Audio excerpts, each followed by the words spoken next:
अहंकार और आशा के संबंध में ओशो रजनीश ने एक बहुत ही मजेदार कहानी सुनाई थी।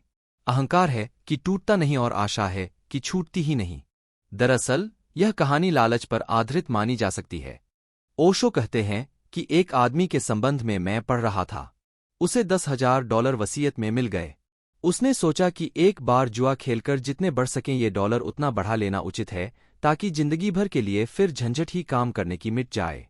वह अपनी पत्नी को लेकर जुआघर गया। वह सब हार गया, सिर्फ $2 बचे।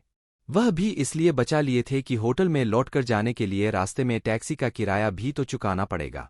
वह बाहर आया। बाहर उसने पत्नी से कहा कि सुन, आज पैदल ही चल लेंगे, यह $2 और लगा लेने देते हैं। नहीं तो मन में एक बात खटकती रह जाएगी कि कौन जाने यह 2 के लगाने से जीत हो जाती। पत्नी ने कहा, अब तुम जाओ, मैं तो चली।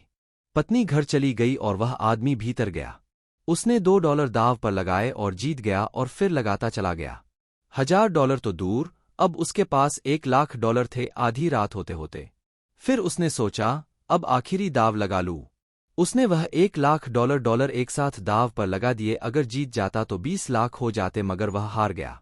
आधी रात पैदल ही होटल वापस लौटा। दरवाजा खटखटाया। पत्नी ने पूछा, क्या हुआ? उसने कहा, वह $2 हार गया। उसने सोचा, अब $1,00,000 जीतने की बात कहने का कोई मतलब ही नहीं। पत्नी ने पूछा, इतनी देर कहाँ रहे फिर? उसने कहा, वह पूछ ही मत।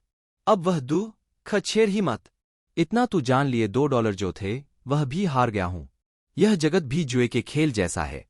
यहां कभी कभी जीत भी होती है, ऐसा नहीं है कि नहीं होती। जीत होती है, मगर हर जीत किसी और बड़ी हार की सेवा में नियुक्त है। हर जीत किसी बड़ी हार की नौकरी में लगी है। यहां कभी कभी सुख भी मिलता है, नहीं कि नहीं मिलता, लेकिन हर सुख किसी बड़े दुख का चाकर है। हर सुख तुम्हें किसी बड़े दुख पर ले आएगा। सुख भरमाता है। सुख कहता है, सुख हो सकता है, घबराओ मत, भागो मत। तो आशा बनी रहती है कि शायद अभी हुआ, कल फिर होगा, परसों फिर होगा।